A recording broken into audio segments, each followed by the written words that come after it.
Welcome back to another episode of Podcast P, presented to you by PrizePicks, a Wave Sports and Entertainment original. Hope everyone had an amazing holiday season and look forward to the new beginnings in 2024. Make sure y'all like, subscribe, and rate the episodes in our shows. Today we have another banger. We got one of two of the last 2010 Mohicans, myself being one, Gordon Hayward being the other. Welcome to the show, my guy. Thank you. Thanks for having me. Mohican. I love that word, bro. I love that word. One of two, man. One of two.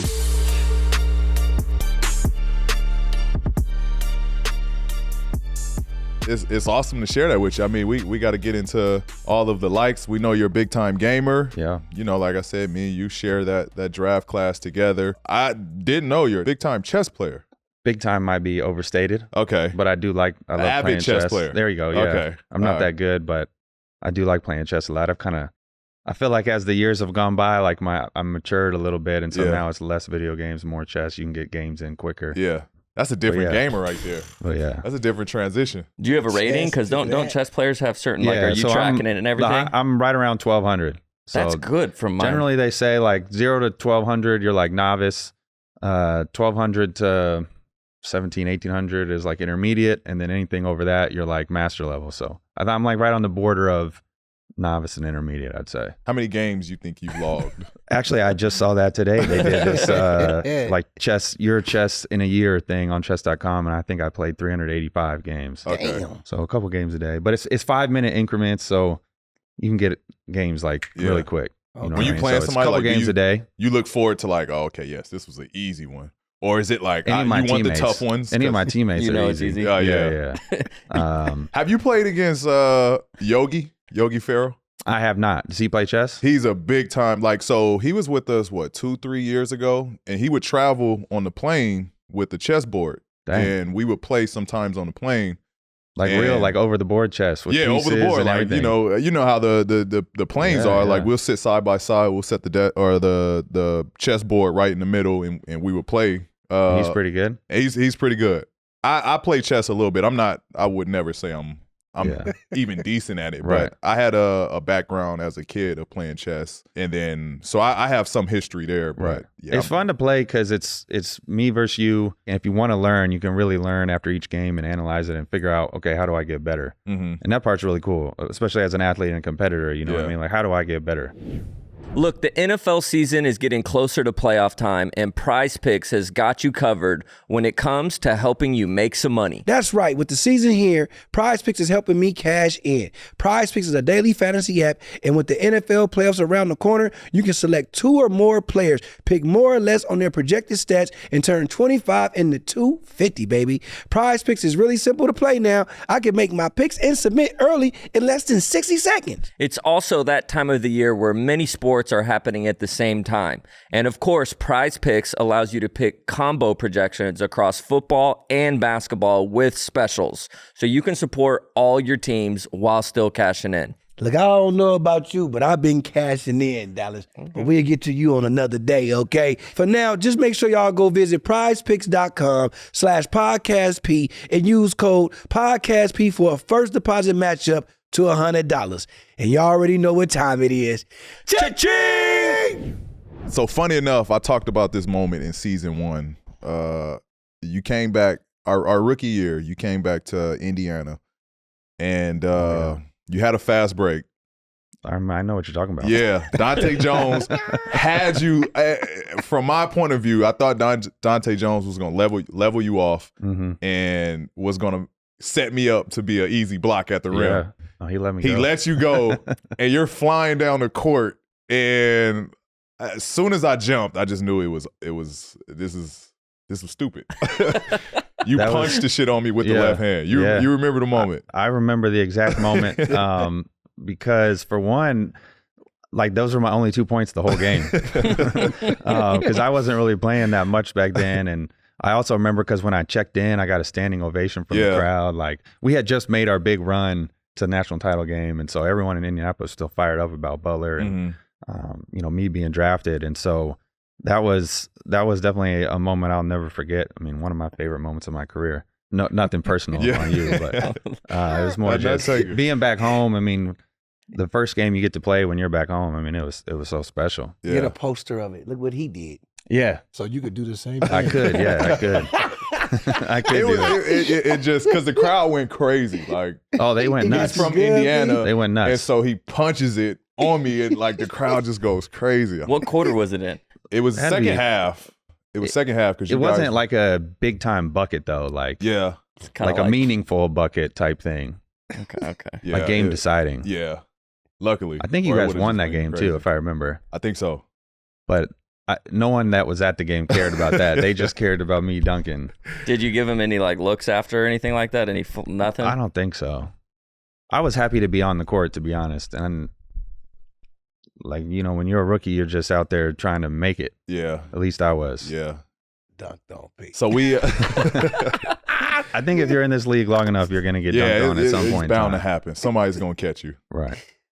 So 2010, you're drafted 9th to Utah. I'm drafted 10th to Indiana. Mhm. We always talk about this on the show about how many workouts you had leading up to the draft.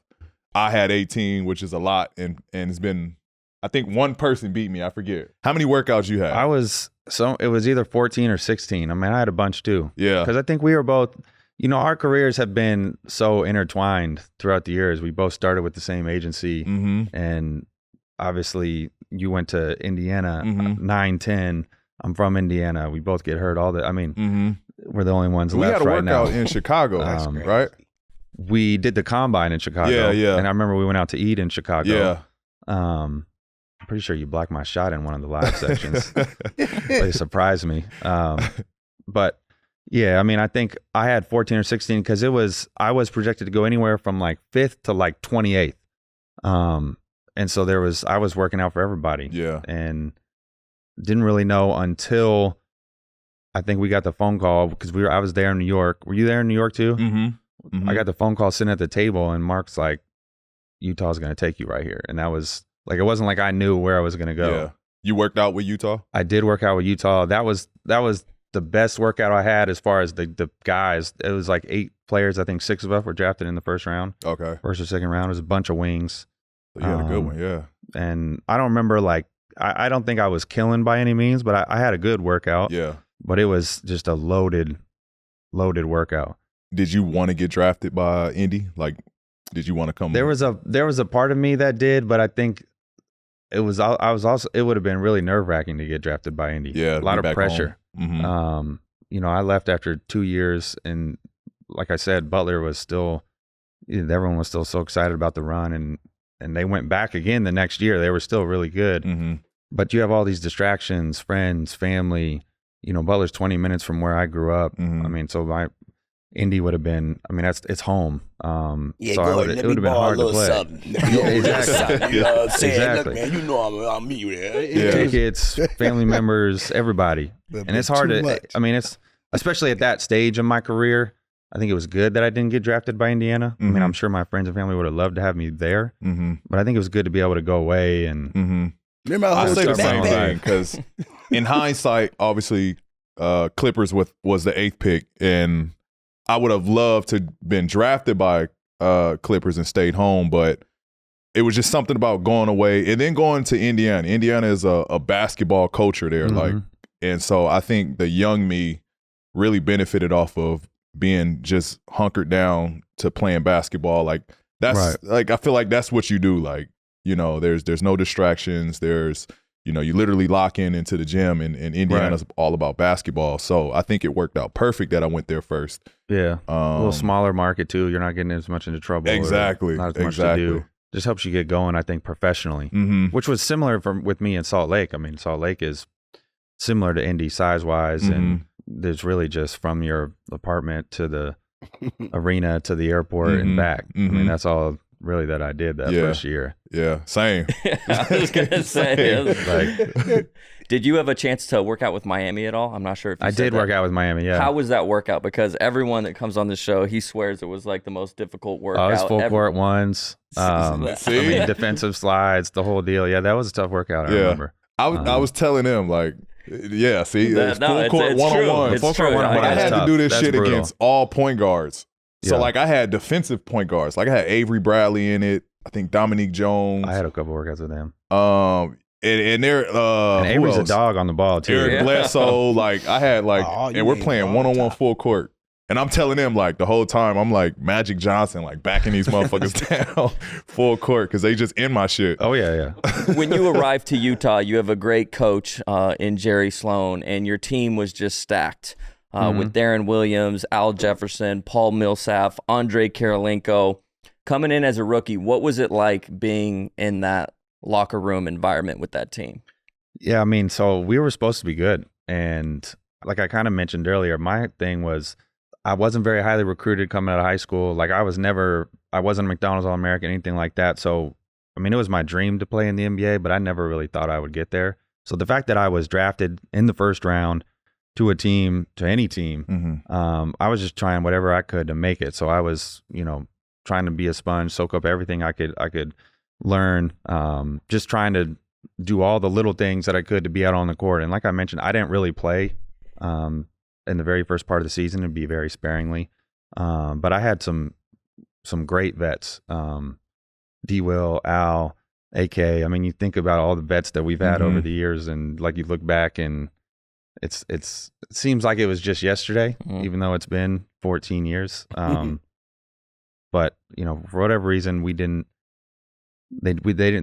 I think they made it to the second round the year before I got there, and then we kind of disbanded the team that first season. But I can remember actually the very first I got to Utah, and actually I drove. My very first purchase as an NBA player was a Honda Accord, 2010 Honda Accord. I blacked out the windows, Love it. the rims. I'd never had a car before, so I thought I was, big time. Balling. And and I drove with my dad because he went out with me till Thanksgiving, which was actually good to help me get going in the right direction. And so we drove from Indy to Utah, which was 24-hour drive. Jesus. I haven't driven like that ever again. I ship everything now. You That had was a that one and Honda, done. though. You had that Honda. I did. 300 miles on it, you still go. I was hyped. And I get there and we're doing workouts with just like the preseason type workouts. And D Will was there, and I had to guard him because there was a bunch of other bigs. So I was the only one guarding him. And this is D Will in his prime, like all-star D Will. Like this dude is, and I'm sucking wind because it's the high altitude. All right. And I've been training in Indy the whole Right. time. And he's like, "What's the problem, Rook? Why are you so tired, Rook? I don't get tired, Rook." And I'm thinking like, this is supposed to be my teammate. Right. And he's giving me such a hard time. But I think just checking me out as a player, seeing who I was going to be. Yeah. But yeah, I mean, that first year I learned a lot for sure. Did they give you a hard time about the Honda at all? They did. They definitely did. But I think I always told them like, I don't know how long I'm going to last. So Yeah. Who was your Smart. like your vet? Like who was your vet? I would probably say Rajah Bell. Okay. I had to get Einstein bagels, 24 assorted bagels before every shoot around. Why are you laughing, man? It's funny as hell, the stuff that they make you go get. Before every shoot around, I had to go get those. And you remember Jeremy Evans? Yep. So he was like, we were boys. He had to go get 24 Banbury Cross donuts. Everybody ate the donuts. So I'm sitting there bringing these bagels that nobody's Nobody's touching. And I'm like, why am I still getting these stupid bagels, man? Nobody's eating them. And Roger's like, it doesn't matter, Rook. You bring the damn bagels every single time. It's funny, he still remember what the other dude had to get too. Oh, yeah, Right. Banbury Cross, those were fire. Everybody ate the donuts. I never even heard of that. What kind of donut is that? It was just a local bakery in Utah. Oh, But Yeah, I had to get Dunkin' Donuts every time. You know the one that was connected to what was it, Banker's Life back then? yeah. Or Conseco, I don't know what Conseco. was the first one. But I had to always go and get the Dunkin' Donuts, bring them down, and then we would get the Einstein bagels as well. Mhm. Which But now yeah. everyone's got a nutritionist. So Exactly, we're not doing exactly. that You don't even anymore, need that but- now. Where there's a chef or a kitchen there now. Leagues came a long ways. For sure. Did We you didn't- guys have a chef in like a kitchen and all your first No. year? Yeah, No. the league came we a didn't long have ways. food after games. Exactly, yeah. And I remember saying till you got to the plane, because it was like you always ate your meals on Mhm. the plane. And I remember telling Quinn, this was in my third year, so I had a little more upstanding on the team. I'm like, Quinn, Our moms would pack sack lunches after games in high school, like for the road. Like, come on, man, can we get something? We are an NBA team, right? Right. We get an orange, like something. God, we need some for recovery. If I recall, during that rookie season, the Jazz went through a big old controversy with your boy D. Will and Coach Sloan, where the coach got replaced by Ty Corbin, and your boy got traded. Yeah. So what was the biggest takeaway from that situation? Man, that the NBA is a business. I mean, I learned that year. That was wild, actually. Do you want me to tell the story of how it happened? Yeah. So we were playing Chicago at home, and something happened in the first half, and I don't remember what exactly happened in the first half, but it set off Coach Sloan. And so we were losing at halftime, and we come in during halftime, and he comes in and he like says something a little bit to the team before meeting with the coaches and coming back, and he just stormed right through the locker room. And then D. Will came storming through the locker room right after him and followed him around the corner. Uh-oh. And then the owner came through. Oh, shit. And it was like, everyone's looking around like, yo, something's going down. And they went around the corner, but you could still hear like the yelling them back and forth. And then Coach Sloan came out and walked straight back onto the court. Didn't say a single word the rest of the game, like during timeouts, during anything. He'd just sit there. I don't remember if we won or lost. Surely we would have lost that game. And then after that, didn't say anything to the team after the game. Next day, we got text messages like, no practice tomorrow. And it was like, Coach Sloan resigned. And then that was it. And then That's Ty crazy. took over. And a week later, D. Will was traded. Yeah. Wow. And it was like the two going into that season, there were two people I thought would still be like, Coach Sloan had been there for 27 years. D. Will was our all-star point guard, face of the franchise. Right. Both gone within a week. Yeah. So with that said, how did you feel from going from not playing, your boy getting up out of here, and now you starting? Oh, I was loving it. Loving it. Like, Loving it. Yeah, I mean, it couldn't have been better for me. Right? Yeah. You like, I love you. 'Cause I Now went you Easy gotta for you, go. huh? I went from not playing at all to now I'm actually in the rotation a little bit. And I mean, I think I always tell people the hardest part about, and I don't know how you feel, but the hardest part when you go from playing in college to be in the NBA, for I would say 98% of people, is you're not playing at all, and you got to sit there. Wow. And there's really no, a lot of times there's not even an explanation of why you're not playing. It's just, I'm not going with you because you're a rookie. You don't have the experience.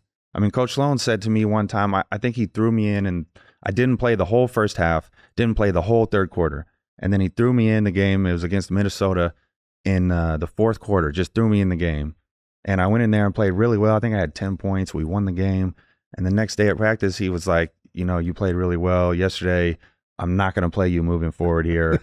You just don't have the experience. And I'm thinking to my head, like, well, I can't get experience unless I play. Unless you play. Right. And so that's the hardest part when you come into the NBA, is just having to wait your turn. I would say for, like I said, 98% of people always, like, everybody goes through it. Mm-hmm.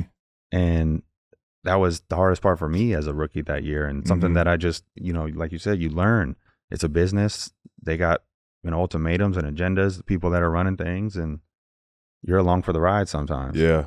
I went through the exact same thing in Indiana, right? So Jim O'Brien was the head coach my rookie year. Halfway through the season, they fire him. Frank Vogel takes over.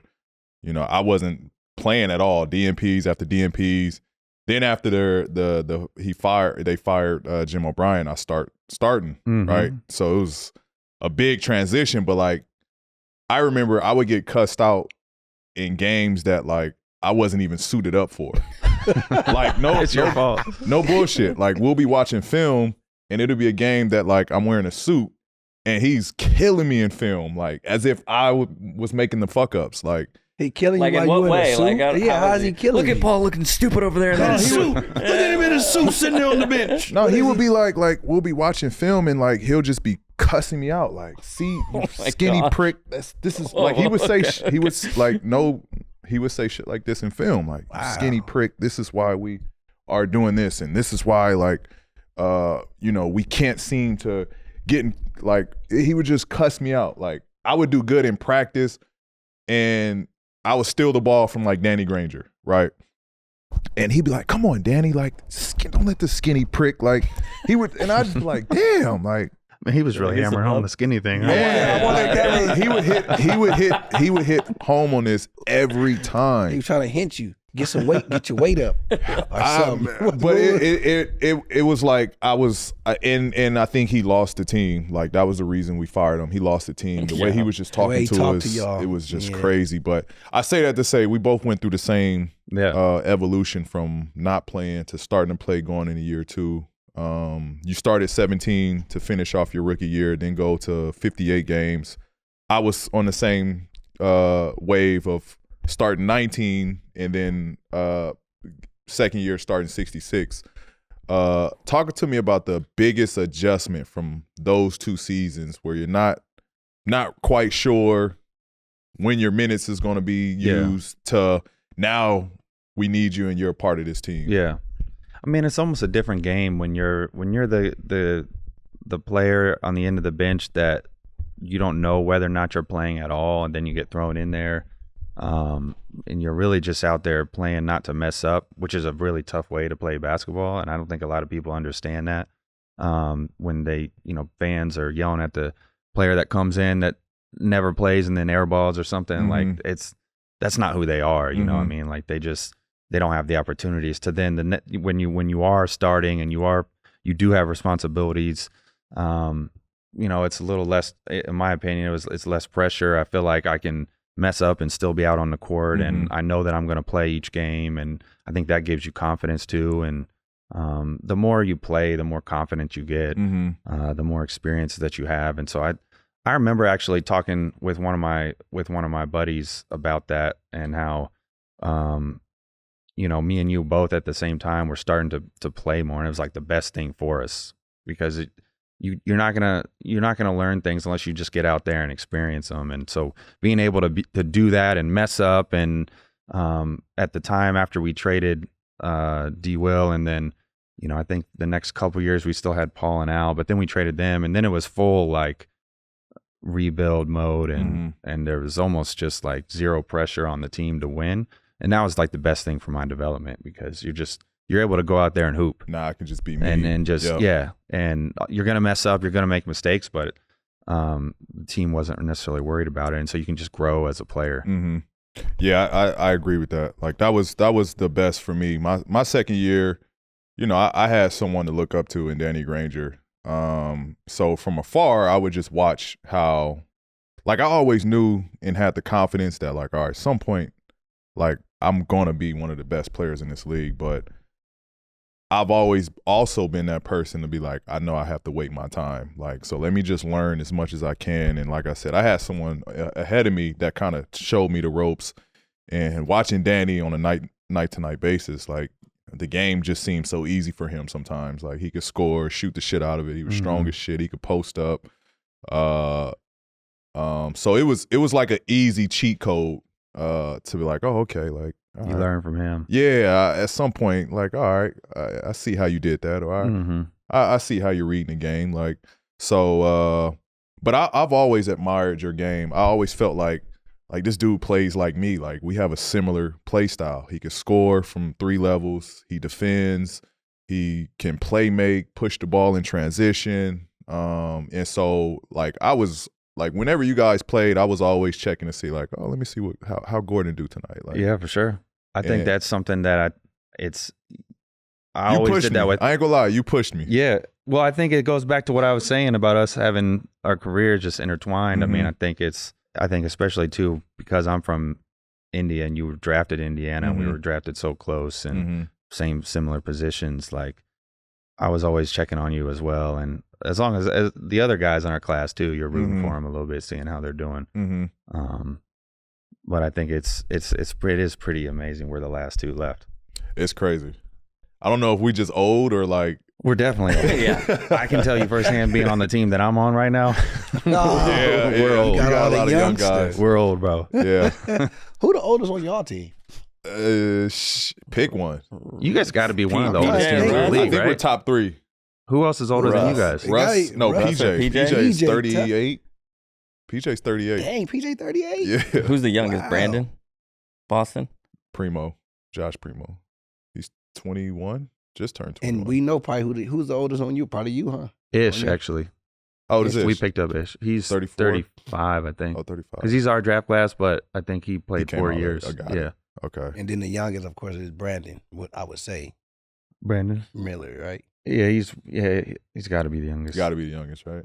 Yeah. So, Gordon, you were involved in a game with Kobe Bryant. And as a Kobe fan, I think there's a lot of different memories that most Kobe fans, do have. And Okay. obviously, that last game that he played, his final game of his career against Utah, he scores 60. Can you walk us through that night? Because as a fan, it was just so amazing to watch. Yeah. Did you find yourself struggling to compete because you were just in such awe of was it a movie out there for you, or walk us through that? Okay, so this, I don't want to I'm a big Kobe fan as well, so I don't want to put that last game down or for you, but we learned right before game time that the game didn't matter, because the game would have mattered for us making the playoffs, but we learned right before that the game didn't matter. Somebody else had won, Mhm. so the game didn't matter at all. We weren't getting in, and then before the game, it certainly was a movie with all the celebrities that were there. Mhm. Just the buzz that was in the air. I mean, you could feel it. It was unreal. Unlike any game I'll ever play in again. But I will say we were up pretty handily most of the game. He probably airballed 6 or 7 times. I mean, he shot 50 shots. Yeah. That's awesome. That's a lot. Wait, how many times you said he That's a airballed? lot. He probably airballed 6 or 7 times. I mean, I don't think he was that good throughout most of the game. Now, the last 3 minutes, he was special. The last 3 minutes was unreal. It was vintage Kobe, right? Yeah. He ended up winning the game for him. But the other thing that I'll never be a part of is, there were people on his team that were passing up wide open shots. If they got the ball, where's Kobe? Where's Yeah. Kobe? Let me give Kobe the ball. How can I screen for Kobe? The illegal screens that were set, the refs had to be on it too, because the illegal screens that were set were wild. Yeah. But it was, how can I get Kobe a shot? The fans were booing when we stole the ball from him. Oh my God. It was everyone damn, what do you really? do? Yeah. it to I didn't be know that. Kobe's night. It was, which it was. It ended up being his night. Like I said, the last 3 minutes were a movie. The last 3 minutes, the shots he was hitting, you're just all right. He's feeling it now. Yeah, I remember that. I remember that day because it was the last game for us, and we were in playoffs already. So I stayed home. We went to Milwaukee. They let us stay home. Some of the starters stay home, so we didn't travel. And after we watched our game, I cut that game on, and like you said, Kobe was stinking it. It was bad. I'm damn, he's going out sad. Y'all were y'all had the game handed. I'm okay, this one's over. And then yeah, later in the game, all right, he's starting to get a rhythm. Mhm. Game goes on. Well, when you goes shoot on. that many times, you're bound to get a You're rhythm. bound to catch fire at some point, right? If you know you got that many shots coming, you're gonna catch rhythm. So, and that was similar to our last matchup that year. He when he came to Indiana, he shot poorly, all the way up until the last 2-3 minutes. It just everything was going for him, and the crowd's going crazy now. Every time he touched the ball, the crowd standing up. Right. It was just damn, we're is this a home game for the Lakers here? That's how it was. Every time the Lakers came to Utah, it was a home game for them. It was a home game, right? I'm sure it was like that in Same Indy, in too. Indy. Same in Indy. Lakers, Miami, They Chicago, travel. Boston. Yeah, they travel. They definitely traveled. He was. I do have a picture of the captain's meeting with me and him, shaking hands, framed. That's dope. pretty cool. Did you get moment. anything signed from him after that game or?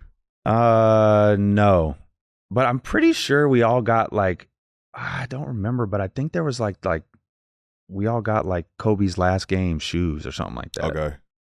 There was something that we all got for being a part of the game. I think it was shoes. Yeah. Oh, you gotta have those still. Yeah. He acting They're like somewhere. he don't. The shoes. Well, we just said, well, you acquire a lot of stuff. It's somewhere at the house. Yeah. Fast forward for the 16-17 season, right? Mm-hmm. One of your biggest years. You guys win 51 games. You're an all-star. Your points per game is your highest clip. But you guys go against the Warriors, that dynasty team. Yeah. When you look back on that season, what can you attribute to the most that elevated you to make that jump? So right before that season, I worked out with Kobe, actually, to stay on the Kobe track. And I hit him up, and I think I was one of the first to work out with him post-retirement, and worked out with him for 3 days, and which was awesome. But then from then on, he was kind of like in my corner, and he taught me more than anything, just the mentality. Mm-hmm. I mean, everyone's talked about it before, but I think that's what really took me to the next level was that mentality. Just a confidence, just we were really trying to do something in Utah that year. And it had been probably 3 years of us kind of like a core group together. And so it all kind of just came together. But I would say, because the prior seasons, I think I was still right around like 20 points a game, like still doing well.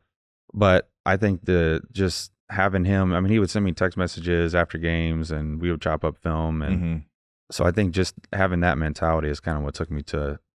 What was the initial conversation there? Like, hey, Kobe, I'm trying to get better. Like I know that was. So honestly, this is what happened. What exactly were you trying to? I was at my boy's wedding in Newport, and Kobe had just retired, and we were just sitting there talking, like me and the fellas, and it was mentioned that he lived around that area, and I was like, man, like wouldn't it be dope, like if I could work out with Kobe?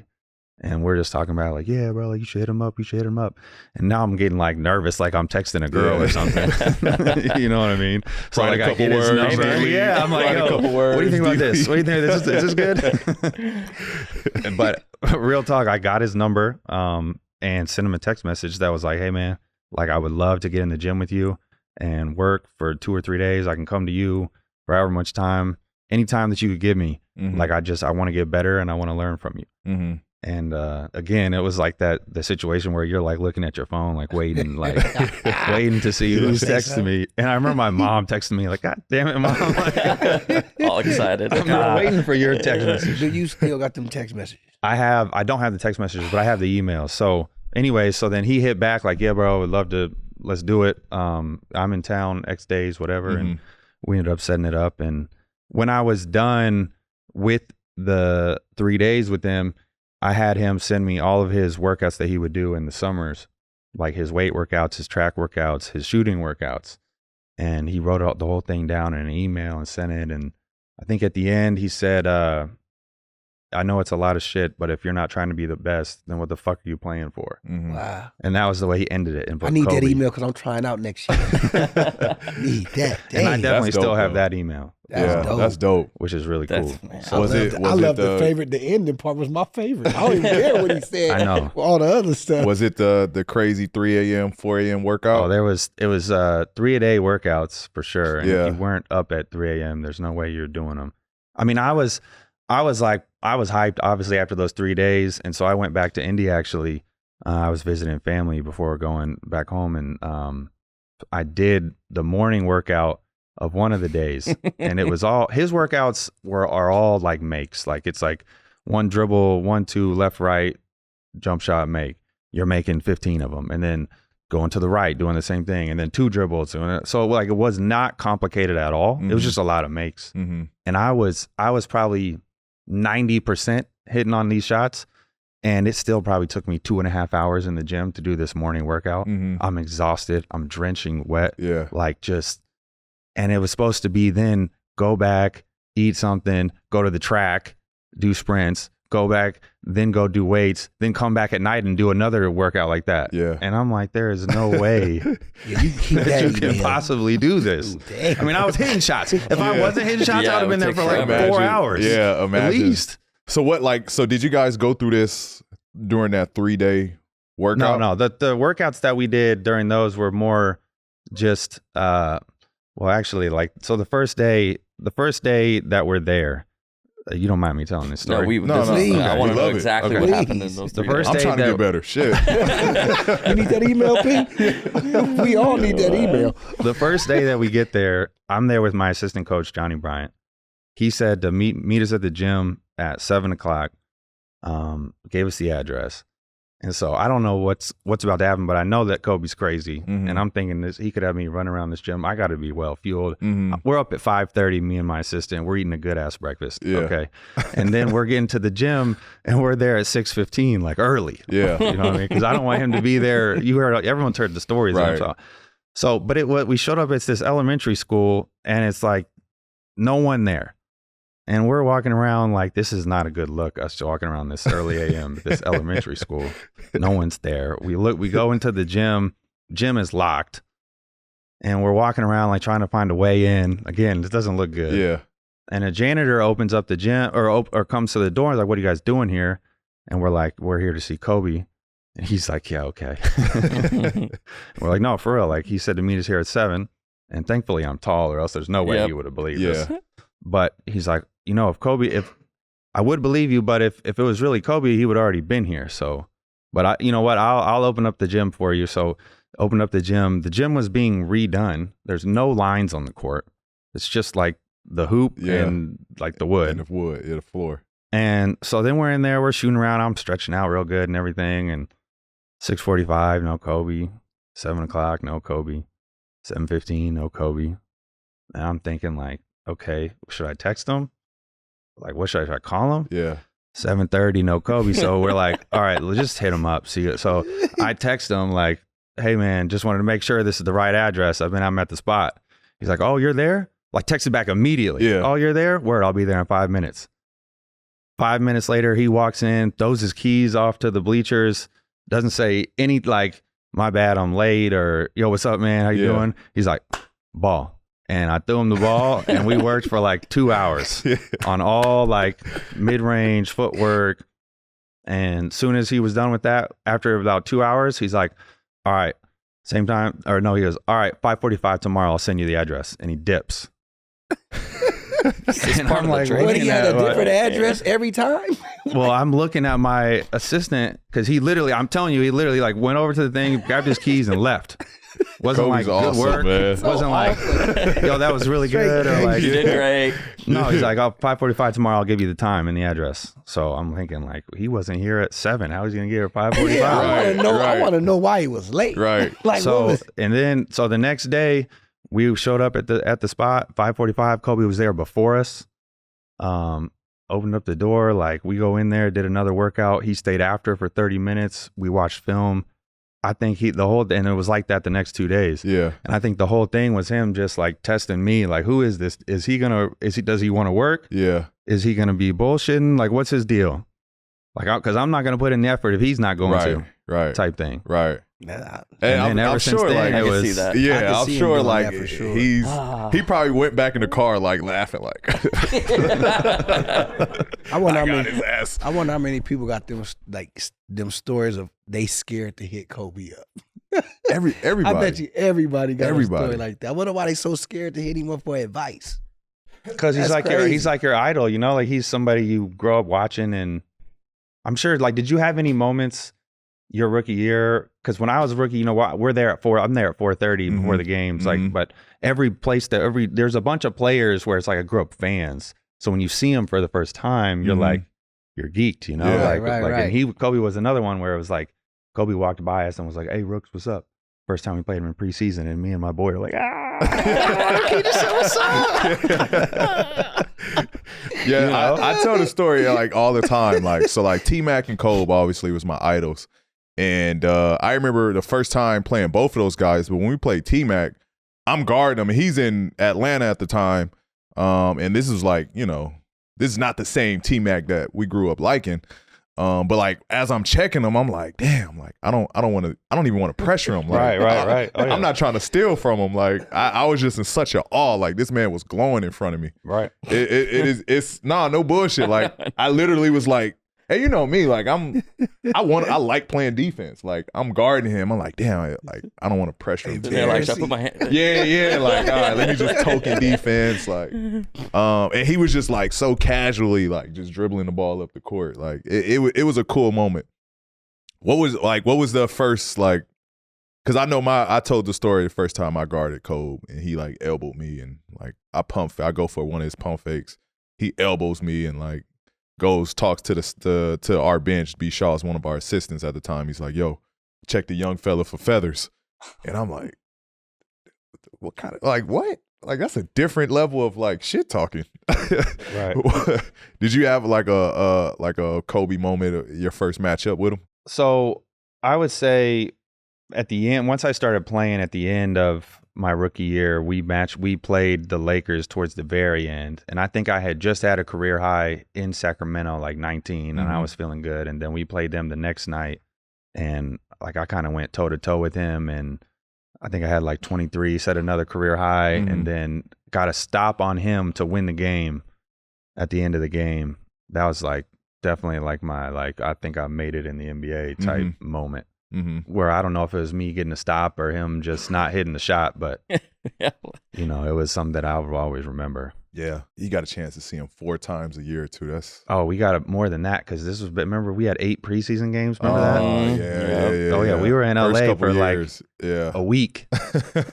Like you were those. I can't believe we played 8 preseason games. Yeah, because what do we do? When 3 you or think 4 about now, that and it's like it even it's like, damn, these is long. Like I know. Moving forward, you know, after 2017, it's your first All-Star selection, and you decide to leave the Utah Jazz and sign with the Boston Celtics. But before you did sign with Boston, you had a couple meetings. Boston, the Heat, you probably talked with Utah as well. Yeah. Can you take us back to those meetings and what in your heart made you feel like going to Boston was the right move for your career? Oh man, that was one of the toughest decisions I've ever had to make. I think it was. So I ended up determining the whole summer. I was talking with my agent about teams that I could potentially go to or wanted to go to, and we narrowed it down to those 3. And on those days, I took flights to go. I went to Miami first and visited their whole thing. And I called my agent after that and said, I'm ready to sign in Miami. Done deal. Done deal. Done. Yeah. And he's like, well, just hold on a second. Just go to these other ones. And then, you know, I took a trip to Boston, and Boston was really cool as well. I mean, I have Brad Stevens, who's my assistant coach, and Micah Shrewsbury, who was, or not my assistant, my head coach, and Micah Shrewsbury, who was my assistant at Butler, like he was my guy. He's there. They picked me up from the airport, like it was like nothing had changed. You know what I mean? It had been 7 years, but it was like they were recruiting me back at Butler, so I felt just right back at home. And that trip went really well. And then I flew. At the time, I had a place in San Diego, and flew back to San Diego, and you know the Jazz were there at my house. And you know, obviously, I had a great run with them, and so I really, it was such a hard decision for me to choose. Ultimately, I think I went with Boston because I felt like at the time it was the best chance for us to win a title. They had a lot of great things going on, and more than anything, I would say Brad. I mean, Brad recruited me Brad was actually the one that recruited me. He was an assistant when I was in high school first, so he recruited me. He was like one of the first ones. Like I said, I wasn't very highly recruited, so he was one of the first coaches that recruited me. And then he ended up getting the head coaching job at Butler. And, you know, he was the first one to tell me he thought I had a chance to play in the NBA. So we just had a great relationship, and I felt like that was the place for me to be. That's awesome. With that said, talking about Brad, because this rarely happened to NBA players where they get to get coached by their coach in college and in the NBA. So I want to ask you, what qualities does he possess that makes him so good at both levels, you think? Oh man, Brad is he's one of the best, if not the best, X's and O's guys I've ever been around. So like his out of bounds plays that he would draw up. I mean, we would be in practice in college, and I always took the ball out of bounds. And at the end of practice, we would always run some plays that I think he was just testing out in his mind. And so he would draw them up, and he would tell me, he'd go through the play, And then he would tell me after everyone's out on the court, he'd be like, Gordon, here's the look. You think this person's going to be open. They're not. They're going to switch this one, and you're going to get this guy on the backside. It's going to be a wide open layup. And sure enough, that would exactly what would happen out on the court. And he was one of the ones guarding us. But Say his name, point him out. Emerson Campin over there, we got buckets on him. But so it was like he was just masterful at that type of stuff. And I think the thing that made him also really good was he was so prepared. Like he had a plan for everything. Like he had plan A, and if that didn't work, plan B, and if that didn't work, plan C. And there was nothing that would surprise him out on the court. Like it seemed like he was always 1 or 2 steps ahead. So I think that part easily translated from college to the NBA. You still communicate with him to this day? Yeah, me and Brad still talk from time to time. I mean, he's obviously doing his thing with Boston. Right. They're doing really well. And but yeah, no, I mean, Brad will always be in my corner. I'll always be in Brad's corner, no matter what. Another thing we have in common is we both had lower extremity injuries, right? Yeah. Started 2017 season, your first game there, opening night. I remember this moment, man, watching it and just being like, damn, this team is stacked. You're there, Kyrie's there. Jaylen Brown's second season, you guys just drafted Jason Tatum. Al Horford's there, like a loaded roster. And you playing Cleveland in Cleveland, and then the injury happened.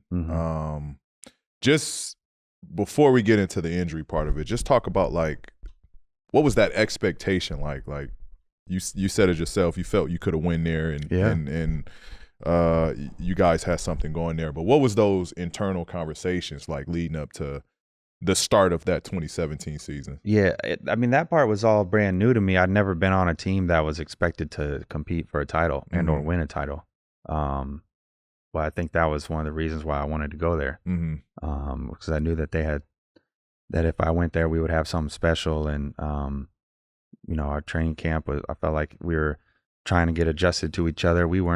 I wouldn't say we were firing on all cylinders because there's a lot of new pieces that we brought. And not only myself, but Kyrie was brand new as well. And, JT and JB, everyone's trying to fit together. But I think you could see it, the flashes that in training camp, you could just see that we were special. And so leading up to that, yeah, I mean, it was something that I hadn't been a part of.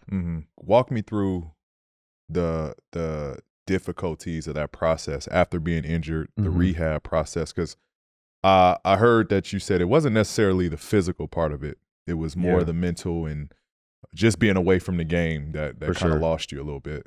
Yeah, I think, and you could probably relate, but it's obviously just, it gets lonely. You are, and to be honest, that was the first time that I had been significantly injured. I luckily had never throughout my whole career had any type of injury like that. I mean, you have little ones, but nothing that big where you're not playing for the whole year and all you're doing is marble drills and trying to make competitions on balances and just trying to make any sort of thing fun and competitive just to get those juices flowing. But certainly it's draining mentally and exhausting. I would say it was even harder the next year when I'm coming back, because then you're not all the way physically where you were, but you're able to still play. Right. And, and on top of that, that's where I think the mental side of it got really hard, because then you start doubting yourself, that you don't have the same confidence you did because you're not playing at the same level, because you're not moving and physically feeling the same. And once I think doubt creeps in at all at this level, it's really hard for you because confidence is such a huge thing. The game is so mental, in my opinion, and it can turn you as a player. So that was the harder part for me that second season when I'm coming back. Not necessarily. I mean, the initial injury part is good, but you can kind of lock into like, all right, I'm trying to just get back. But once you are quote unquote back on the court, then it takes a whole nother level of like, get back to where I was. You know what I mean? Did you ever because I know for me, after that injury, I never felt I was the same. Like regardless, I hear comments like, "Oh, you got better. You became more of a complete player after the injury." But knowing what I was capable of doing and knowing how well I moved, I never was quite able to like, get back what I lost. I did think I lost a step. Do you feel like after that injury up until this point, like you feel like you're moving back normal? Did you feel like, or how long did it take for you to like, mentally like, oh, okay, I'm back? No, I mean, it's definitely, you're not the same player when you go through an injury like that. Your body is never going to be the same. I mean, you have metal put in you, then metal taken out of you. Your body tries to adapt and figure out different ways to make it work because you've made it work this whole time. So no matter what, you're a different player. Now, I think to your point, being out, you can find other ways to improve, and it's not always all about how fast you're moving versus change of pace and all that other stuff. But certainly, yeah, it was, like I said, that second year for sure was difficult in getting back. And I think, obviously we're both getting a little older now, so I wouldn't necessarily say that we're in our prime physically. Yeah. But at this point in time, I don't feel my left ankle at all. And so I feel good from as far as that's concerned. I think it did probably take me 2.5, 3 years though to get back to get to that level, to feel where I was like, okay, I can fully explode off this and all that type of stuff. Yeah. It is a mental, like, mind F going through situations like that. 'Cause like people don't understand, like, this is our livelihood. Like, this is what, like, when you get on the court, like that's your comfort zone, right? Like, you know what you're capable of, you know how well you can move, you know what you could do. And then the slightest, like, it could be, a little soreness in your knee, and like now, like, damn, I don't think I can get to a 1-2 pull-up right now, or like, I don't think I can attack my guy off the bounce right now, or it's just like the small stuff, like, damn, I used to be able to do this. Right. That's where the doubt comes in. Like, damn, so now, like, I'm limited. Like, now I can't really get to my shit right here. So I think people aren't mindful of like that level that we go through from a mental standpoint. Well, it's just that we're playing against the best of the best. And if you don't, as good of athletes as we are and as you are, if you don't feel like you're able to get to that 1-2, like you said, now all of a sudden maybe you don't do that, and now you're not attacking, and then now you're hesitant, and then when you start being hesitant, now people are like, damn, bro, be aggressive. It's over. I'm trying, like, right. I can't right here, like, I can't get to what I want to get to, right. And then you start pressing, exactly, and now you're forcing. Then you take some bad ones, those rim out. Now all of a sudden the easy ones you're missing. Next thing you know, you're like 1 for 8 in the first half, and it can go downhill quick. So I've never really heard you talk about that, Peebo, but I'm curious, like, from outside looking in when you got injured, like, obviously to me, the only thing that I was like, okay, he's not, like, is the jumping, like the takeoff.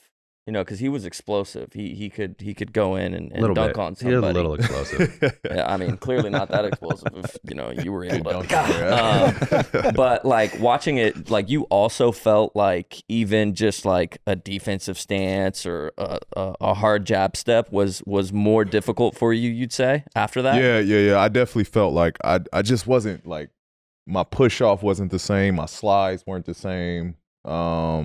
Just the explosiveness, like just getting off the floor, like all of that wasn't the same after the injury. And like people still like, oh, you still like athletic, like, yeah, like from a like outside looking in, but like only I can really I seen you trying to dunk on somebody. No more 360 windmills, like those days. I think that's just more just getting old. You just like, tried recently though. Who that? Somebody blocked you. When you just recently, I don't know, P. Like a blocky block. Isaiah Hardestein. Yeah, you got up there. I tried to punch on him the other night. Punch it. Literally. You didn't get it? I didn't get it. Did they call the foul? No, they never call a foul. You didn't see that? Here we go. It was just recently too. He got up. I was like, oh, P finna do this. It was set up perfect too. Like, and that's another nod. Like, damn. Even I, like, after that, like, damn, am I getting old? The look young old, Throwing it trying on to it like do I it. thought I was closer. Young P would have finished him. I getting old. What's going on?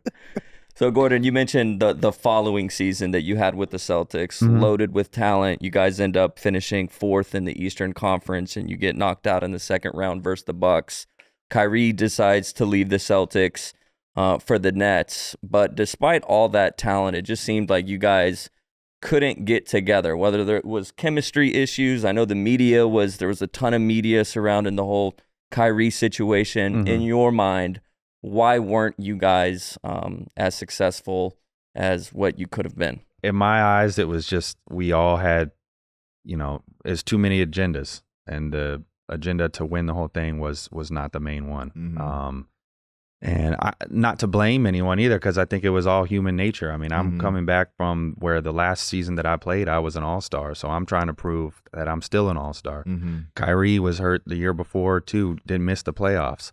So he's trying to prove like this is still his team. And then you've got JT and Jalen and Terry, who are coming off where they're all starting, make it to the Eastern Conference Finals, I think, the year before.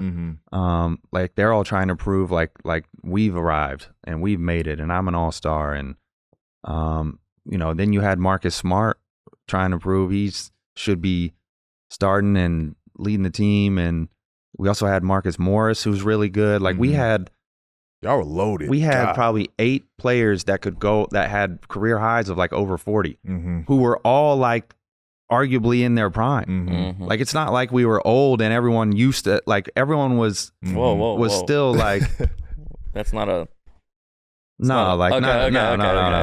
Just making sure. Sorry. Like, you know what I'm saying? Why not messing with you, bro? I mean, and even at this time, like Al Horford's still Al Horford, yeah, young, he's still, yeah, exactly. So we had so many players, and we just could. And the other, in my opinion, the other problem is there was too many of us in the exact same position. We all needed the ball. We all rocked with the ball.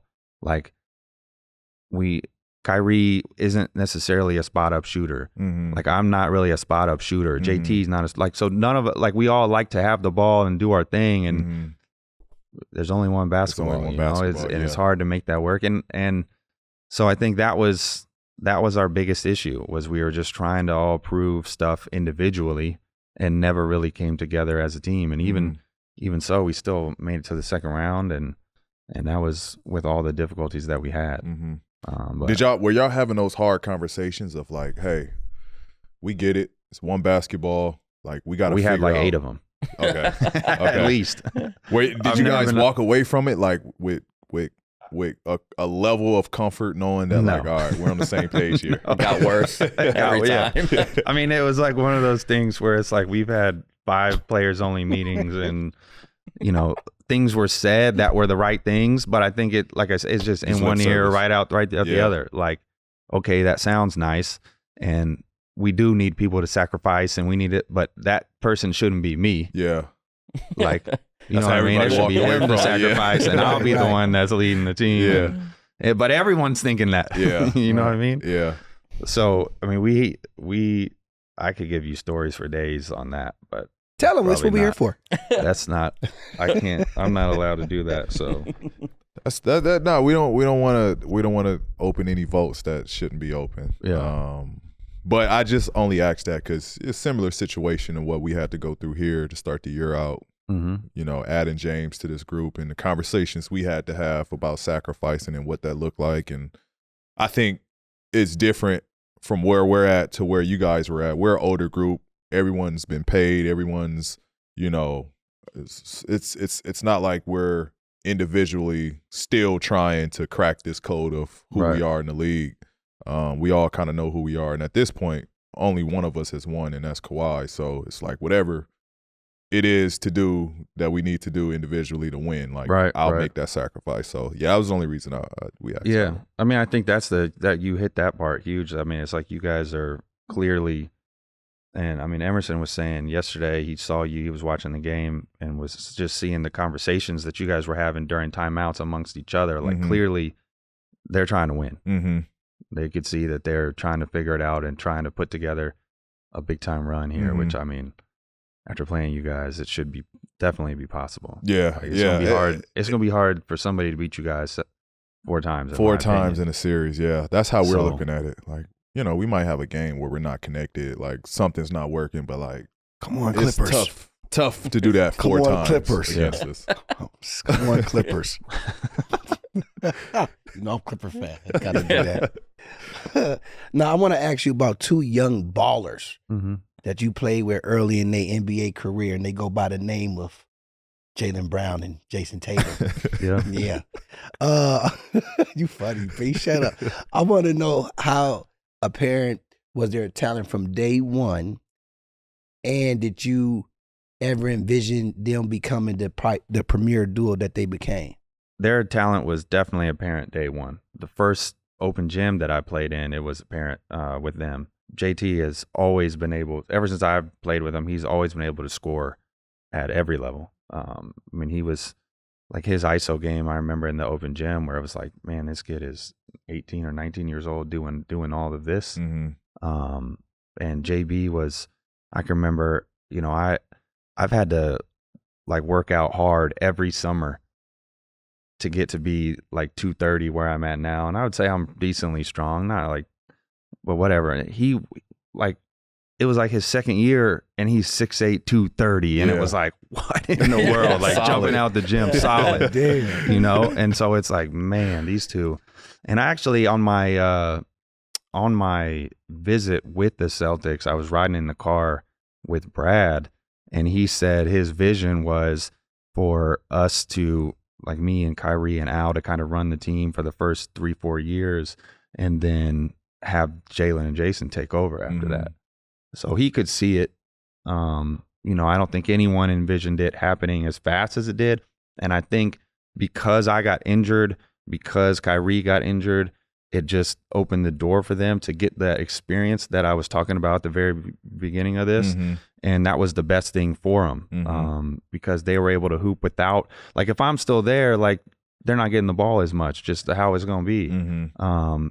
And if Kyrie's not there, they're not having nearly as much responsibility in the playoffs. Like, they're probably standing in the corner way more. But now they're handling and they're doing all this stuff, and there's nobody else that's going to sub in for them. And so they're able to hoop and do exactly what I said. I think that sped up their process. And obviously, they're both one of the best, 2 of the best wings in the league. They're unbelievable. So, but certainly you could see it from day one, no doubt. Mm-hmm. Were they always connected? Like, were they always, because, is it a level of them two just being competitive amongst each other? Or were they like, I'm not going to step on your toes, you're not going to step on mine, I'm going to let you do you, you let me do me? I mean, because you got 2 young, you like, would have to ask alphas them, but there. from me just being around them, yeah, they were certainly competing with everything. You could see it. I mean, we were all competing with each other. That goes back to what the conversation we just had. Like, we were all, that was, instead of competing against the other team, we're competing against ourselves. Who's going to score 20? This dude thinks he's better than me. You know what I mean? Like, that was one of probably our biggest problems. But I think it's, like I said, it's human nature. It's they're trying to prove themselves, and it feels like they're at a good spot right now, I would say. Looks like they're in a good spot. They got the record, don't they?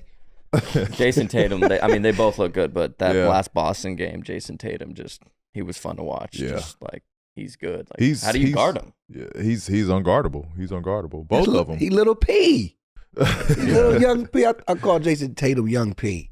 Now, I do think that I remember there was a play.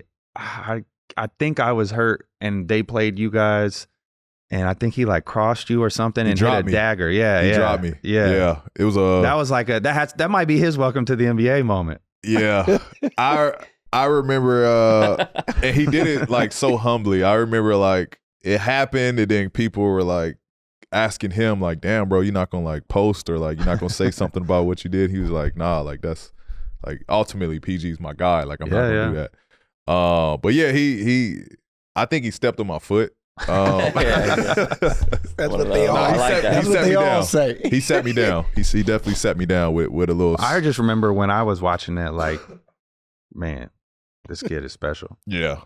Nah, he's he's strong too. Mm-hmm. He's gotten strong. Yeah. That one thing I will say is he that's another thing from day one. No matter if it was in practice or in the games, he was never afraid of the moment. Mm-hmm. He was always taking and making big shots, whether that was end of shot clock or end of game, Mm-hmm.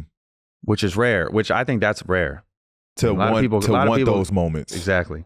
Yeah. A lot of people can score throughout the game, but when you're 19 and the ball's in your hands to win the game, like Comfortable. Mm-hmm. Mm-hmm. Yo, how much do you think you're paying a month on subscriptions? Me, about $500 is too much. I'm going broke. I'm thinking at least a couple $100 easily. It's got to be up there. That's what I thought. Most people think they're paying $80 a month, but they're actually paying closer to like $200. That's why I use Rocket Money. Rocket Money is a personal finance app that finds and cancels your unwanted subscription. It monitors on your spending and helps you lower your bills, all in one place. And with over 5 million users and counting, Rocket Money has helped save its customers an average of $720 a year and $1 billion in total savings so far. Stop wasting money on things you don't use. Cancel your unwanted subscriptions and manage your money the easy way by going to rocketmoney.com/podcastp. That's rocketmoney.com/podcastp. Now we'll fast forward to where you're at now. You're in Charlotte. You talked about this a little bit earlier into the show. This being year 14, you were at one point the single leader in double-digit years in the league. Now that you guys just got Ish Smith. Right. What is it like being a veteran now to a group of young guys? Man, they keep me young for sure. Some of these sayings that they talk about, and I don't even know what's going on half the time. Me and Ish kind of just hang out a lot. Yeah. But it's interesting how fast this thing goes in the NBA, because like I was just saying, it feels like just yesterday I'm walking in and I'm the young gun. I'm 20 years old, and we had somebody who was 34, Raja. And I'm thinking, man, that dude is so old. He's got kids. Right. Like, right. He's got a family. What is like, and here I am, I got 4 kids, and I'm, some of these, I'm like in the locker room, and I see like my kids in some of my teammates, like them trying to pull stuff like and be sneaky and different things. I'm like, I just told my daughter like I might have been born at night. It wasn't last night. You know what I mean? Like, you feeling real? I'm feeling like, man. But no, it's been fun being in Charlotte. I mean, we've had some pretty unlucky injuries the past 3 years. But I mean, we're trying to figure ourselves out right now, trying to figure out our identity, and Melo being out has been pretty hurtful. That's his favorite player. Keep talking, I'm hurt. Yeah. Well, it's hard, especially when it's your point guard who's out, because he sets the table for everybody. So, but we're trying to figure it out. Yeah. Well, speaking of you being a vet, your rookie and one of our Podcast P family members, Brandon Miller. Yeah. Well, he's been playing a good season so far this year. I say he's been balling, I think. As a vet, what advice you gave him this season to work on his game? Yeah, Brandon's been great for us so far, and even the first time that I met him this summer and worked out with him, he was great, ready to learn and super respectful. And I think he's somebody who obviously a lot of people compare him to you and your game, and I think it's because of how smooth his movements are and how easy he makes the game look. He's got to get a little bit stronger too. Coach doesn't say the skinny part like your old coach. Once Brandon puts on the weight, which you can see he's got the body that he'll do that. I think he's going to be a real problem for people in this league. But one thing that I always just try to tell people, or the younger players, and something that I learned from my vets like Earl Watson. Earl was the one that always told me this: like, the NBA is a grind, and there are going to be lots of games where you do not want to play the game for whatever reason. Your body's not feeling it. You got stuff going on at the house, whatever it is, and you got to be able to turn the professional switch on. Like, it's a job, and you got to go to job and you got to perform whether or not you're feeling like it or not. And so that's what I try to tell the young guys is, like, turn that switch on, man. Turn on the switch. let's go get it done. Mm-hmm. I want to keep it with my favorite player I want to talk about now, man. Because we know your teammate. But I want to ask you, since you've seen LaMelo ball since his rookie season as well. Yeah. And we, of course, know he's out with this injury right now. But I want to know how much has he developed since winning the Rookie of the Year? He's gotten a lot better at kind of like running the show for us. I mean, I think he's still learning that part of the game. LaMelo is a hooper. LaMelo is instinctual. Like he just goes out there and just plays. He just hoops. And there's another side of the game, the cerebral part of the game. And I think that's the part that he's trying to learn. And you can see he's slowly starting to develop that part. Right. Like Chris Paul, I think, is one of the most cerebral, best players that we've had in a long time at doing that, controlling the game, controlling every part of the game. Mm-hmm. And as a point guard, I think that's really important in winning. And so I've seen that part of him grow since day one. And he still has some work to do in that area, but that's the part I've seen grow. Oh, man. I watch literally all y'all games. Yeah. Literally. Only time I don't watch him is when he don't play. And I'm just being real. Yeah. Because I like real. watching that boy play, man. Like I've been he's watching fun him to since watch, for high sure. school. Yeah. And to see a player like him with no fear, like how he has at a young age like that, Mm-hmm. like what, he won Rookie Year in Lithuania, he won Rookie Year here, and then it's just like his confidence, man. It's like you playing with all these grown-ups as you guys, you shooting over these guys with no fear. Like you go to the rack, you doing passes that I know if I did that on the team, coach is like, get the hell and sit down. Like Right. this dude came in doing that, and it's like it's just impressive to watch, and you play with this dude. So I know you see way more than what we get to see. Well, what you just said is one of his best attributes, if not his best. I mean, and I think that attribute is really hard to find. That like just don't care at all, could airball 4 shots in a row, and he's still shooting the next one. Like he's hot. I mean, like there's zero fear at all, and that is what makes him special. There's no doubt about that. Mm-hmm. I love it. In your 14 years of being in the NBA on a talent scale, where would you rank LaMelo? Is he one of the most talented, or where would you put him? Yeah, I mean, he's up there for sure. I mean, I've been blessed to play with some super talented players. I mean, I haven't seen anybody. I mean, I guess it depends how you define the word talent, but I haven't seen anybody as talented as Kyrie, just with the ball, and you're watching stuff that he does on the court, like courtside. Like, what did he just do? That's crazy. Yeah. I mean, and I would never really see him work on it either. It just would it just would happen. And I've seen, I mean, the famous clip of him dribbling through everybody at USA Basketball. Like I was right there on the court too for that one. Whoa. Yeah. So, I mean, to me, he's definitely the most, like I said, depends how you define talent, but the most talented, skilled player. Yeah. Especially at his size. I mean, he's not like the most athletic. He's not the quickest, but he's got it all. He's got it all. And I was telling people about that moment, like crazy how that moment happened, because we were struggling against that USA team, and then here comes Kai, like just made that shit look so easy. Because it was full court, right? Yeah, that's what it was. So there's been huge or wide stories of the infamous MJ coming down and playing one-on-one or playing in these practices. But this, that was probably years closer to his 40s than him being in his 50s. Were there any stories or any practices that he came down and kind of got into? I had something for you on this one. I got nothing. Nothing. I got nothing. So MJ, is he at like the practices? It was just games.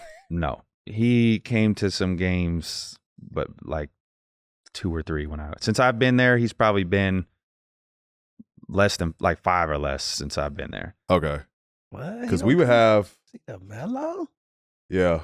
That's interesting. Well, so the first year I was there was COVID. Okay. So nobody was around. So he showed up a couple times during that actually, but there was all these rules, you know what I mean? Yeah. And then sometimes he'll be at the games, but he'll be up in the suite, so you don't know if he's there or not. Got it. But then he probably sat down there by the bench, like on the bench. Like I said, less than 5. Yeah. Any cool interactions with MJ? Like, I mean, he'll let the refs have it now. Yeah. That is one thing. I don't know if that That's helps funny. us or hurts us, but he's gonna get after the refs. Yeah. And he'll like I said, he would when he does sit and it's right there on the bench. I mean, he's yelling. It's definitely nerve wracking with him sitting there. Yeah. I mean, this is the GOAT. Yeah, I Right. think he know all Right. the refs. What am I too. gonna go out there and do that he's not impressed? Like he Right. like He's done it all. He's Yeah. seen it all. yeah. Yeah. That I don't know how I would. Oh, that'd be tough. Having MJ just MJ? looks at you, bro. Like, Yeah. It's like being in high school and your coach. You looking at the Yeah. coach every time you do a I mean, we shot got wrong. Jerry West at the games, and even then, I'm Nervous. still like, Yeah. damn, I know Jerry's gonna say some shit off this move I just did or this turnover I threw. Like I know he's gonna have something for me. I like the video of. So when he hit does Monk. say something to you? Oh, all the time, which I appreciate. Like That's cool. I like being coached, and Yeah. obviously hearing from Jerry, who's was Kobe's mentor. Right. Like everything he says to me is golden. Honestly, Right, like right. so I appreciate the conversations with him, but he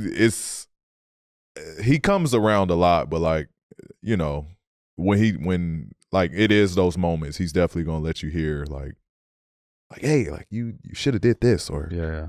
when this is how Kobe would have did, or back when I played, like he have stories on stories of Oh, yeah. shit I should have did.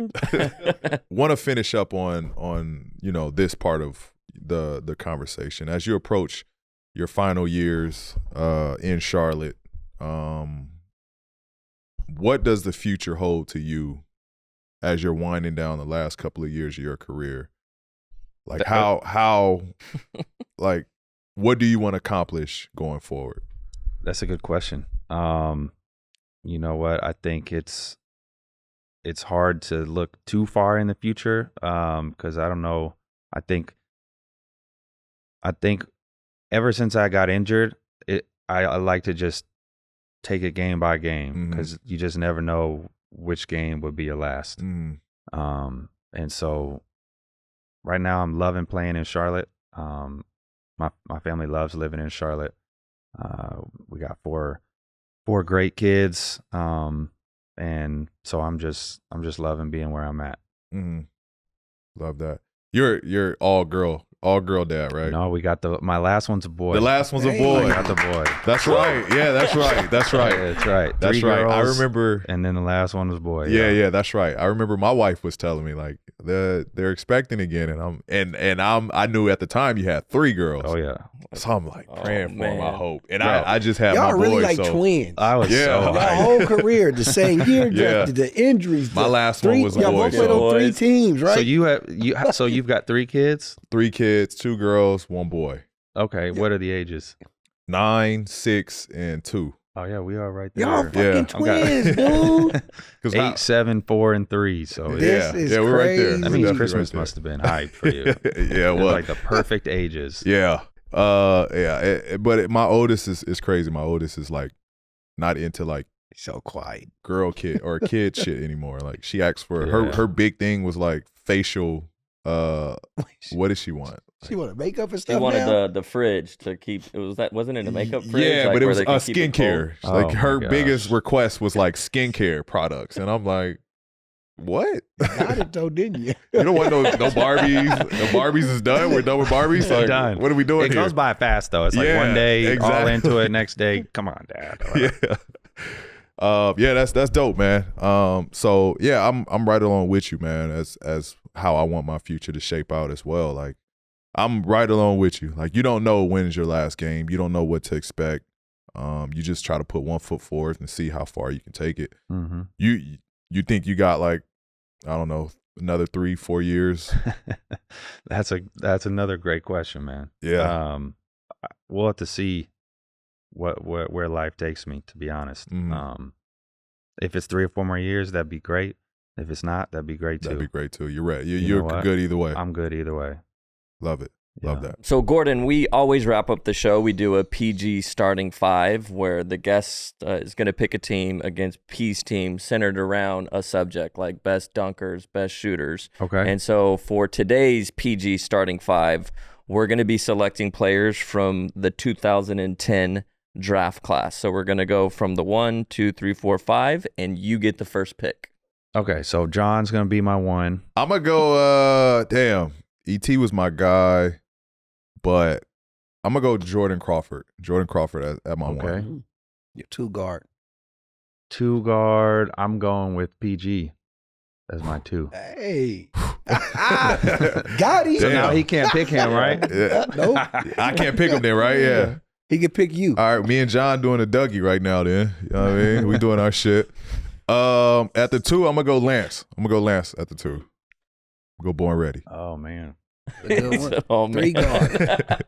3 guard, I'm going with myself at the 3. Yourself at the 3. Oh, man. We got a good 1, Yeah, 2, 3 you You right got a now, squad boy. right now. Ah, damn. My 3, I'm going to go, this is my guy. I'm going to go Wesley. I'm going to go Wesley Johnson. That's my guy. I forgot I saw him yesterday. He's like, what is he an assistant? So he's Or like was he part like of our player player development. development Yeah. And he still can go. I bet. Still can go. He was one of the one dudes. I don't know, but did you ever work out against him? No, I didn't. He was ducking.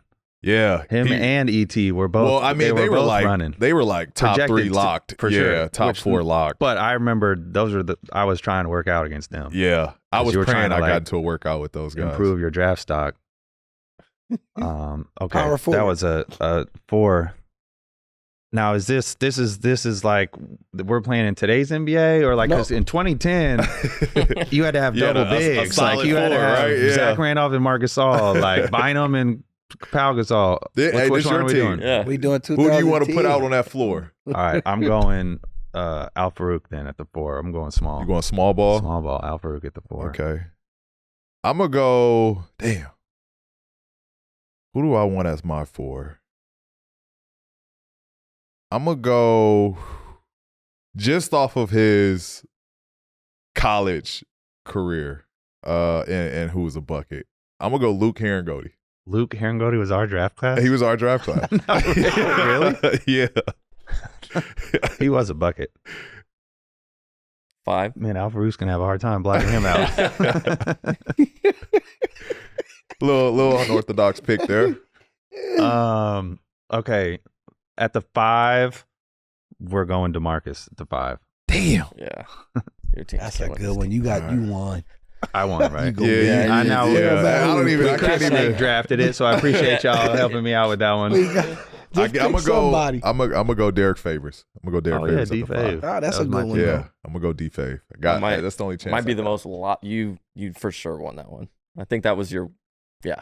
We That was the most lopsided. That team is going to beat your team. Yeah, that team's gonna beat us. It's usually a little That closer. team's gonna beat us. You did well. Thank you. Well, the But y'all show, gotta stop giving guests the first picks, man. Like, They Hey, got man, to. They that's- the we got to read the guests, rules. That's true. They're the Could have understand guests. the chance snake after. drafted it though. They're the guests. You Pete. Quit picked 2, I playing. picked 1. yeah, Now that's what we should start doing, switching it up. You get your first Back to pick back. and your Snake second. draft. Yeah, yeah. Snake draft. That We makes a start little more switching it sense. up. But That gives me a little chance. I'm glad that we switching didn't it do that. Well, before we wrap it up, everybody, with our wonderful guests, we got to congratulate somebody who just, how can I say, entered the 17,000 point club. And I think he goes by the name of Paul Appreciate it. George. Appreciate it. Thank you. I'm sorry that it happened when he hit that dagger against y'all. That's all right. But, you know, He's had lots Hey. of those points against us. congratulations, my brother. on- Appreciate on that. entering Appreciate that. You That know, next accolade in your life, man. That's a lot of points, P. it is. I you know, if I can get to 20K, Damn, that'll we just be. congratulated James, right? Yeah, H. James. H just hit 25, right? Yeah, damn, a and lot you of points. 17? 20 or 25? 25. I can't remember what 25, it was. right? Was it Yeah. That's James a lot. just scored 25. 25,000. shit? 17,000 is a lot. 25,000. Yeah, but that's a 17 big is a gap. lot. 30 bro. fucking. Of- What is Bron? 32? 33? 34? Oh, he's What like is 39, bro. 40,000. Yeah. It's crazy. It's Yeah. something. Is he it- 30? Hey, Yes. Yeah. That's crazy. He Yeah, boat he's gonna guarding. get that record. Yeah. I can't even That's imagine outrageous. another. That's outrageous. Yeah, that's more than half of what I have. Y'all twins. Where you at? I don't know where I'm at. Okay, because I know y'all twins. Are you tracking it? Is nah? No. You don't care. Fuck it. How you feel, P? Remember how we was asking you about accolades the other day? If you had scored such and such points, you got 17,000. How you feel? I mean, I feel good. You know, I feel good. I mean, like, I don't go into it like I had no clue I was even in that area. I knew I had just eclipsed 15, but like I don't know where I'm at. You know what I mean? He's so humble. You don't so like humble. It's not like 2K where I know like, all right, I got 16,996 points right now. Like, it's not 2K. Like, I don't have that hovering over my head. He just being. You got so many I points. need a It's 3 like, on this one. whatever. But look, G, you Pass it to me. you was a wonderful. I'm about to hit 17,000. Hit me. Since you being a wonderful guest, as we always do in the new season, we give our guests some merchandise, and we want to give you some podcast P merch, sweet. man. There we go. Thank there we you, go. man. You connected now. You part of the family, Where's the brother. pride, man? Hey, thank you for having me out. This was Yes, fun. sir. Thank Part you of the for family. coming, man, Yeah. and telling us all your great stories. Just a few of them. Hey, man, we appreciate you. We thankful that we could take up a little bit of your time. You coming down and being a part of the pod, man. We definitely thank you for that. Yeah, man. Shout No out problem. GH episode. It's a wrap, guys. Happy holidays. Happy New Year.